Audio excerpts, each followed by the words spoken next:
नमस्कार, आदाब, सुप्रभात। हम आज बात करेंगे ईरान और अमेरिका का जो संघर्ष चल रहा है, उसका कारण क्या है?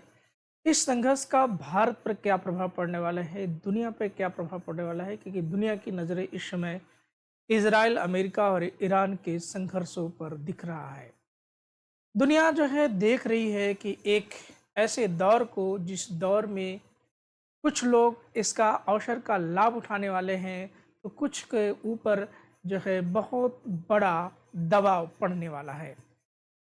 दबाव इस बात का कि उनकी जेब कटने वाली है, दबाव इस बात का कि भविष्य कैसा होने वाला है। क्योंकि इस तबाही में बहुत सारे लोग अपनी ज़िंदगी गंवाएँगे, बहुत सारे नुकसान होगा।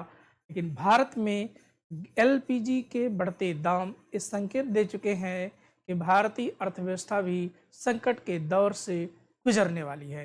ये उस दौर में गुजरेगी जब अमेरिका और ईरान का संघर्ष यदि लंबा खिंच गया तो। क्यों? क्योंकि हार्मुज जल संधि अमेरिका के उस पड़ाव को रोकने वाली है, जिस पड़ाव से, जिस रास्ते से दुनिया का सबसे बड़ा पेट्रोलियम का मार्ग गुजरता है, जहां से ईरान, इराक के साथ ही साथ कुवैत, कतर, बहरीन और सऊदी अरब जैसे, संयुक्त अरब अमीरात जैसे देशों के पेट्रोलियम दुनिया में भेजे जाते हैं। ऐसे अगर हालात जो है बने रहे, तो आने वाले समय में पेट्रोलियम का भयावह संकट जो है हम लोगों को देखने को मिलता है। तो आइए हम आज बात करेंगे कुछ इतिहास की, कुछ उन वजहों की जिन कारणों से ये संघर्ष की शुरुआत होती है। हालांकि उस चौधरी की, उस दादागिरी की, जिसका लेकर के आज दुनिया तनाव में है, उस व्यक्ति की जिसके मुड से जो है बिगड़ने से आज पूरी दुनिया का मुड बिगड़ सकता है, किसी का भविष्य खराब हो सकता है। आज हम बात करेंगे इन सब मुद्दों की। तो मैं शर्मुखिया आप सभी के साथ आज इस एपिसोड में। चलिए आइए देखा जाए अमेरिका ईरान संघर्ष, इस ईरान संघर्ष का क्या कारण क्या है। अमेरिका ईरान के संबंध अंतर्राष्ट्रीय राजनीति में अत्यंत महत्वपूर्ण है। दोनों देशों के बीच वर्तमान में राजनयिक संबंध नहीं है। इस संघर्ष का प्रभाव मध्य पूर्व और वैश्विक राजनीति पर पड़ता है। मध्य पूर्व एशिया में तो पड़ेगा ही पड़ेगा, लेकिन वैश्विक राजनीति में भी इसका प्रभाव पड़ने वाला है। 1953 का जो घटना है, ये घटना अमेरिका का जो हस्तक्षेप था, उस हस्तक्षेप को लेकर के बहुत महत्वपूर्ण था, क्योंकि इसमें प्रधानमंत्री मोहम्मद मोसद्देक ने तेल उद्योग का राष्ट्रीयकरण किया और अमेरिका और ब्रिटेन ने सीआईए की सहायता से तख्तापलट कराया। शाह मोहम्मद रजा पहलवी को सत्ता में मजबूत किया गया। उसका रीजन ये था कि इसके पहले जो है तेल पूरी तरीके से निजी लोगों के हाथ में थे, तो उससे कोई भी विदेशी कंपनियां, विदेशी जो देश थे, वो आसानी से वहां से पेट्रोलियम का आयात कर लेते थे, सस्ते दामों पे करके जो है दुनिया में बेच लिया करते थे। और इस काम को अमेरिका ने बहुत किया है, क्योंकि ये राज्य अमेरिका अगर मजबूत है तो उसने दुनिया में सबसे पहले काला सोना बेचने का काम किया है। यही कारण है कि सबसे बड़ी पूंजी का निवेश करके विज्ञान और प्रौद्योगिकी में, रक्षा के टेक्नोलॉजी में, स्पेस टेक्नोलॉजी में दुनिया में सबसे उत्तम प्रौद्योगिकी उसके पास है। तो जिसके पास पूंजी होगी, जिसके पास अनावश्यक रूप से पूंजी लगाने के लिए जो तैयार हो रिसर्च एंड डेवलपमेंट में, वही देश मजबूत हो सकता है, चाहे वो भारत हो, चाहे चीन हो, कोई भी हो। तो ऐसी कहानी जो है यहाँ पर हुआ। इसका रीजन ये था कि जब राष्ट्रीयकरण करने का मतलब है, जैसे भारत में बैंकों का राष्ट्रीयकरण हुआ 1969 में, तो राष्ट्रीयकरण का मतलब क्या था कि जो निजी क्षेत्र की 14 बड़ी बैंकें थी, उसको भारत सरकार ने अधिग्रहण कर लिया कि अब जो है इस पर मालिकाना हक किसका होगा? भारत सरकार का होगा। अब इस बैंक की जिम्मेदारी, इस सिक्योरिटी पूरी जिम्मेदारी किसकी होगी? भारत सरकार को होगी। जब बैंकों का राष्ट्रीयकरण हुआ तो भारत में क्या हुआ? तो भारत में बैंकों के प्रति विश्वसनीयता लोगों की बढ़ी और लोगों ने बड़े तेजी से खाते अपने खुलवाए, पैसा अपना धन जमा करना शुरू कर दिया, क्योंकि ये सरकार के हाथ में है तो सुरक्षित है। लेकिन तमाम बातें थी। यहाँ पर राष्ट्रीयकरण करने का उद्देश्य था कि जो अंतर्राष्ट्रीय शक्तियाँ थी, पावर थे, उनको दबाने का, उनसे जो है बचने का प्रयास किया गया, क्योंकि सरकार अब सीधे हस्तक्षेप करेगी ईरान की। लेकिन ऐसे हालात में जो है वहाँ पर तख्तापलट किया जाता है अपनी जासूसी एजेंसियों के माध्यम से। 1953 का तख्तापलट बहुत ऐतिहासिक रहा है, जिससे ईरान जो है कहीं न कहीं प्रभावित हुआ। फिर 1953 से 1979 तक शाह का शासन रहा, अमेरिका समर्थित था आर्थिक आधुनिकीकरण हुआ, लेकिन राजनीतिक दमन, असंतोष बढ़ा। इस दौर में जो है अमेरिका के साथ मिल करके ईरान ने जब काम किया, तो ईरान में तो इंफ्रास्ट्रक्चर तो डेवलप हुआ, क्योंकि अब भाई अमेरिका उस कच्चे तेल का जो लाभ उठा रहा था, तो उसके बदले में ईरान को मिला, इंफ्रास्ट्रक्चर डेवलप हुआ। लेकिन कहीं न कहीं ईरान के लोगों के बीच, लोगों के अंदर जो है असंतोष पैदा हुआ कि हमारा जो धन है, हमारा जो संपदा है, हमारी जो प्राकृतिक संपदा है, इस संपदा का लाभ जो है दुनिया का कोई दूसरा देश उठा रहा है, क्यों ना जो है वहाँ ईरान के ही लोग उसका लाभ उठाएँ। इस चीज़ को लेकर के जो है असंतोष पैदा हुआ। फिर 1979 में जो है इस्लामिक क्रांति होती है ईरान में, और अयातुल्लाह खुमैनी के नेतृत्व में क्रांति, शाह का शासन समाप्त होता है और ईरान इस्लामिक गणराज्य बना। यानी जो तख्ता पलट करके शाह का शासन लाया गया था 1953 में, वही तख्ता पलट 1979 में हुआ, क्योंकि वहाँ पर एक इस्लामिक क्रांति हो गई। और उस इस्लामिक क्रांति के जो है देन हुआ कि ईरान में इस्लामिक गणराज्य बन गया। और ईरान जो है क्या हो गया, 1917 में तेहरान में अमेरिकी दूतावास पर कब्जा और 52 अमेरिकी नागरिकों को बंधक बनाया गया, और संकट 444 दिन तक चलता रहा। तो ईरान में जो है इस कि अमेरिकी क्रांति ये लोगों की क्रांति होगी ना, इस्लामिक अगर क्रांति तो जनता उसमें इंटरफेयर कर गई, और कोई ना कोई उसका लीडर, जो कि खामनोई जैसे लीडर का उदय हुआ ईरान में। और इस घटना से अमेरिका बहुत ज़्यादा हताहत हुआ। अमेरिका, क्योंकि अमेरिका की दादागिरी अब ईरान में नहीं चलने वाली थी, और इसको लेकर के जो है अमेरिका, अब तो भाई स्वाभाविक सी बात है कि जिसके पास ताकत होगी तो वो जो है अपने ताकत को कमज़ोर नहीं होने देगा। फिर इराक ईरान का युद्ध होता है 1980 में, इराक ईरान पर हमला किया इराक ने, और युद्ध लगभग 8 वर्ष तक चला। अमेरिका ने अप्रत्यक्ष रूप से इराक का समर्थन किया था, लेकिन जैसा कि आप जानते हैं कि उसी इराक का एक व्यक्ति जो अमेरिका के टावर को गिरा देता है। उस घटना को याद करिए, जिस दौर में एक नए आतंक का उदय हुआ था उसी इराक के सहयोग से। फिर परमाणु कार्यक्रम का लेकर के विवाद चल रहा है इराक और ईरान और अमेरिका के बीच में। देखिए अमेरिका जो है बहुत सारे अंतर्राष्ट्रीय संगठनों, मानवाधिकार को लेकर के, बहुत सारे मुद्दों को लेकर के लगातार जो है दुनिया पर ये दबाव रहता है कि अब जो परमाणु हथियार है, क्योंकि ये ह्यूमैनिटी के बेसिस से अगर देखा जाए तो सबसे खतरनाक है। यानी जो जो हथियार सैकड़ों बार पूरी पृथ्वी को नष्ट करने की क्षमता रखता हो, अगर वो शक्ति जो है, अगर आप दुनिया में ऐसे देश के पास चली गई जो कभी भी उसका प्रयोग कर सकता है, क्योंकि परमाणु हथियार प्रयोग करने के लिए नहीं बनाए गए हैं दुनिया में, इनका शक्ति का संतुलन के लिए है। ये प्रयोग तो नहीं होने वाले, लेकिन ये शक्ति का संतुलन करते हैं, और इसी शक्ति संतुलन को जो 1999 में भारत भी सार्थक कर लेता है पूर्ण रूप से, परमाणु हथियार अर्जित करके। ईरान का परमाणु कार्यक्रम अंतर्राष्ट्रीय विवाद का कारण बना। अमेरिका को परमाणु हथियार बनाने का डर था। ईरान का दावा शांतिपूर्ण देश, अरे ईरान ये कहता रहा था कि जैसे भारत भी परमाणु करार किया ना अमेरिका से, तो हमारा परमाणु करार किस लिए है? इसलिए है क्योंकि हम इस ऊर्जा का प्रयोग इस कहाँ पर प्रयोग करेंगे? परमाणु ऊर्जा के रूप में प्रयोग करेंगे, टर्बाइनों में इसका प्रयोग करेंगे यूरेनियम का, ना कि परमाणु बम बनाने में प्रयोग। ऑस्ट्रेलिया के साथ हमारा करार है, समझौता है। ऑस्ट्रेलिया के जो यूरेनियम है, उस यूरेनियम का भारत किस में प्रयोग करेगा? अपने परमाणु टरबाइने में, जिससे बड़े पैमाने पर विद्युत ऊर्जा का उत्पादन करने का काम किया। तो यही उद्देश्य जो है ये शांतिपूर्ण उद्देश्य कहलाता है। ईरान भी इस बात का पक्ष रखता है, लेकिन अमेरिका इस बात को नहीं मानता है। फिर जो है JCPOA का समझौता 2015 में होता है, और ईरान और विश्व शक्तियों के बीच परमाणु समझौता। ईरान ने परमाणु कार्यक्रम समित किया, बदले में प्रतिबंधों में राहत दी, जिसमें ब्रिटेन था, जर्मनी था, फ्रांस था, अमेरिका था। ये सब देश मिल करके ईरान के साथ समझौता कर रहे हैं, और ईरान पे परमाणु प्रतिबंध लगा रहे हैं कि आप परमाणु बम नहीं बनाओगे। ठीक है, आप क्या कर सकते हो? बहुत सारे प्रतिबंध लगाए इस पर। फिर उसके बाद जो है वैश्विक प्रभाव, अब जो इस समय यूएस और ईरान का संघर्ष है, इसी सब मुद्दों को लेकर के, क्योंकि अमेरिका लगातार कहता रहा है कि ईरान जो है कहीं न कहीं परमाणु जो ईंधन है, उस ईंधन का प्रयोग परमाणु बम बनाने में कर रहा है, और इसी आशंका से उसने जो है ये कहा कि हम जहाँ पे उसके बैरक हैं, जहाँ पे परमाणु बम बनाए जा रहे हैं, उसके ऊपर हमने हमला कर दिया है। हमले की शुरुआत ही अमेरिका इसी बात से करता है कि ईरान जो है कहीं न कहीं ये जो परमाणु बम जो बना रहा है, उस पर हम प्रतिबंध यानी रोक लगाने का प्रयास है। इसका प्रभाव क्या पड़ने वाला है? तेल की कीमतों में उतार-चढ़ाव जो है देखने को मिल रहा है। मध्य पूर्व में अस्थिरता बनी हुई है, विश्व राजनीति में बड़ा तनाव बना हुआ है।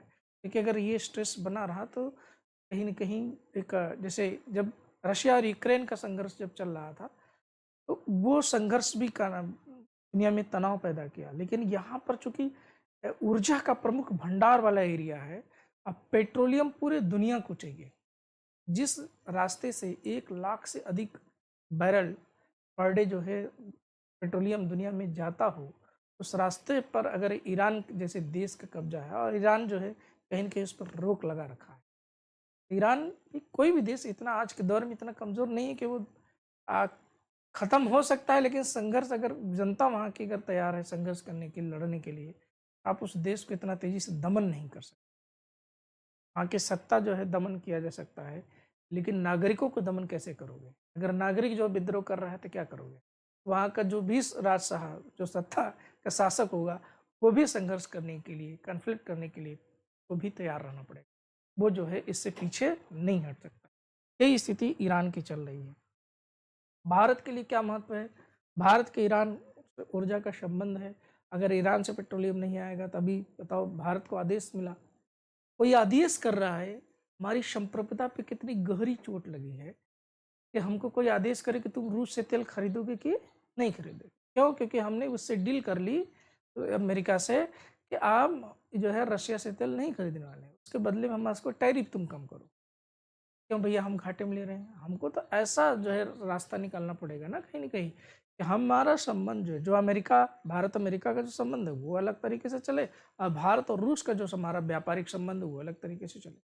हम किसी देश से इसलिए हम समझौता करने जा रहे हैं कि हमारे दूसरे देश से हमको व्यापार कम जो है प्रतिबंध करना है।